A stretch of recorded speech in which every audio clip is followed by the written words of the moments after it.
যেই নবীর চেহারা যে একবার স্বপ্নে যোগে দেখেছে, ওই লোকটা বলতে পারবে নবীর চেহারাটা কত সুন্দর। ভাই, নবীর চেহারা একবার যে স্বপ্নে যোগে দেখছে, ওই লোকটা পাগল পারা বেকার হয়ে গেছে। এত সুন্দর চেহারা, এমন সুন্দর চেহারাওয়ালা মানুষ জমিনের মধ্যে আর নাই। স্বপ্ন যোগে আপনি আমি হাজার মানুষ দেখি, বিভিন্ন স্বপ্ন দেখি, মা বাবাকে দেখি, আত্মীয় স্বজনকে দেখি, দূরের অনেক অচেনা মানুষকে স্বপ্নের মধ্যে দেখি। কিন্তু ভাই, নবীকে যে একবার স্বপ্নে যোগে দেখেছে, এই লোকটার আর চিন্তা করতে হয় না এই লোকটাকে। কারণ নবীর চেহারা এত নূর, এত নূর। ওই চেহারা স্বপ্ন যোগে একবার দেখার সাথে সাথে তার আর জিগাইতে হয় না আপনি কি, তার আর জানতে হয় না কি আপনার পরিচয়। এই নুরানি নবীর চেহারা যখন স্বপ্ন যোগে সামনে হাজির হয়ে যায়, বান্দা বুঝতে পারি যার জন্য এতদিন মহাব্বতে আমি দুরূদ পড়ছি, নবীর প্রতি ভালোবাসা দিয়েছি, এই সেই নবী, এই সেই রাসূল, এই সেই আল্লাহ তাআলার হাবিব।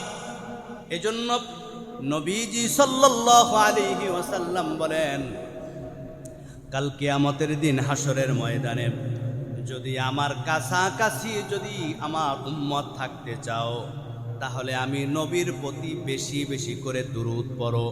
এ ভাই, আমরা যেই আমল করি সমস্ত আমল আল্লাহ তাআলার কাছে চলে যায়, কিন্তু আমরা যে নবীর প্রতি দুরূদ পড়ি, নবীর প্রতি আমরা যে ভালোবাসা প্রকাশ করি, এই দুরূদ সরাসরি আল্লাহর কাছে যায় না। এই দুরূদটা সরাসরি নবীজির কাছে চলে যায়, রওজায়ে আতহারে। জোরে বলি আল্লাহু আকবার।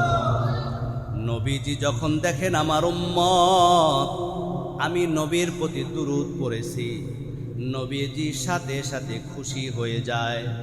নবীজি আল্লাহর কাছে ডাক দিয়া বলে, মালিক, যে আমার উম্মত আমার প্রতি মহব্বতে দুরূদ পড়েছে, আল্লাহ তুমি আমার এই উম্মতটাকে কবুল করে নাও, মাফ করে দাও।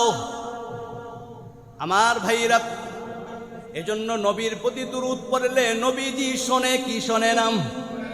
আপনি আমি যে আমল করি, নামাজ পড়ি, জিকির করি, তেলাওয়াত করি, ভালো করে শুনে রাখেন, কবুল হতেও পারে, না পারে, সরাসরি আল্লাহর কাছে চলে যায়। কিন্তু নবীর প্রতি যেই দুরূদ পড়া হয়, এটা একমাত্র মহাব্বতে, একমাত্র দিলের ভালোবাসায়। এই দুরূদটা ফেরত যায় না। নবীজি সাল্লাল্লাহু আলাইহি ওয়াসাল্লাম বলেন, উম্মত, ইন্নাল্লাহা ওয়াক্কালা বিকবরি মালাকান আ'তাহু আসমাআল খলাইকি। আল্লাহ পাক রব্বুল আলামিন একদল ফেরেশতা জমিনের মধ্যে বানাইছেন, যেই ফেরেশতারা ঘুরতে থাকে, ঘুরতে থাকে, আর আল্লাহ তাআলা তাদেরকে এত শ্রবণ শক্তি, কান দিয়েছেন। এই ফেরেশতাগুলা কিয়ামত পর্যন্ত জমিনের মধ্যে ঘুরতে থাকে। কোন জায়গায় নবীর প্রতি দুরূদ হয়, কোন জায়গায় নবীকে সালাম দেওয়া হয়, নবীর ভালোবাসার প্রকাশ করা হয়, নবীজি বলেন, ইল্লা আবলাগানি বিইসমিহি, যেই আমার উম্মত দুরূদ পড়েছে তার নাম, ওয়া ইসমি আবিহি, তার পিতার নাম। আল্লাহ পাক রব্বুল আলামিন ওই কুদরতি ফেরেশতারা যেই জায়গা দুরূদ পড়া হয়, ওই জায়গার সহ নবীজির সামনে প্রকাশ করা হয়। ও নবী, কালীগঞ্জ বাজার কেন্দ্রীয় জামে মসজিদে বৈশা নবী আপনার কিছু উম্মত আপনার প্রতি দুরূদ পড়েছি। ইল্লা আবলাগানি, ইল্লা আবলাগানি ওয়া ইসমি আবিহি, এই তার নাম, এই তার পিতার নাম।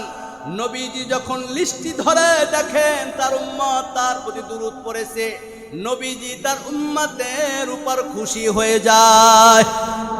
উম্মত যখন বার বার বার সকাল বিকাল রাত্রবেলা নবীর মহব্বতে দুরূদ পড়তে থাকে, প্রত্যেক নামাজের পরে সকালবেলা বিকালবেলা ঘুমের সময় শেষ রাতে উঠা যখন বান্দা দুরূদ পড়ে, সাল্লাল্লাহু আলাইহি ওয়াসাল্লাম, সাল্লাল্লাহু আলাইহি ওয়াসাল্লাম, সাল্লাল্লাহু আলাইহি ওয়াসাল্লাম, নবীর মোহাব্বত নিয়ে যখন দুরূদ পড়তে থাকি, নবীজি বলেন আমি মৃত্যুর আগে তার স্বপ্নযোগী চেহারা না দেখাইয়া আল্লাহ তার মৃত্যু দিবে না।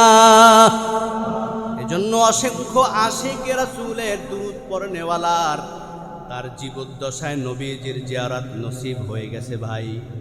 এজন্য আসুন, জীবনে অনেক আমল করেছি, অনেক আমল ছেড়ে দিয়েছি, সমস্ত আমলের মধ্যে একমাত্র আমল হচ্ছে নবীর মোহাব্বত, নবীর ভালোবাসা। কারণ কিয়ামতের দিন নবীর সুপারিশ ছাড়া আল্লাহর জান্নাতে যাওয়া সম্ভব না রে ভাই। নবীজি বলেন, যে আমার উম্মত আমার প্রতি দৈনিক 100 বার দুরূদ পড়বে, আল্লাহ তাআলা কিয়ামতের দিন ওই উম্মতকে নবীজির সাথে আল্লাহ তাআলা হাসরের ময়দানে উঠাবেন। ভিন্ন হাদিস উল্লেখ করা হয়, যারা দৈনিক 1000 বার নবীজির প্রতি দুরূদ পড়বে মহব্বতে ভালোবাসা নিয়ে, নবীজি বলেন 1000 বার দুরূদ পড়ার কারণে আল্লাহ তাআলা দুনিয়ার জমিনে জীবিত থাকা অবস্থায় মৃত্যুর সময় তাকে জান্নাত না দেখাইয়া মৃত্যু দিবে না। ওই নবীর প্রতি দুরূদ পড়া দরকার আছে না নাই? এতটা ব্যস্ত দোয়া করার সময়টাও পাই না।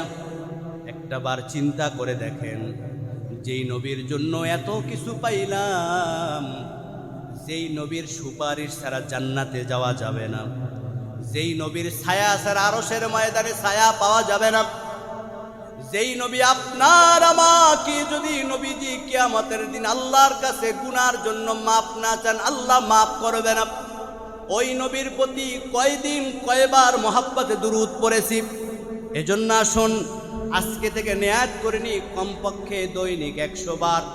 অসংখ্য হাদিসের মধ্যে দুরূদ আছে, এর মধ্যে সংক্ষিপ্ত দুরূদ হচ্ছে সাল্লাল্লাহু আলাইহি ওয়াসাল্লাম, সাল্লাল্লাহু আলাইহি ওয়াসাল্লাম।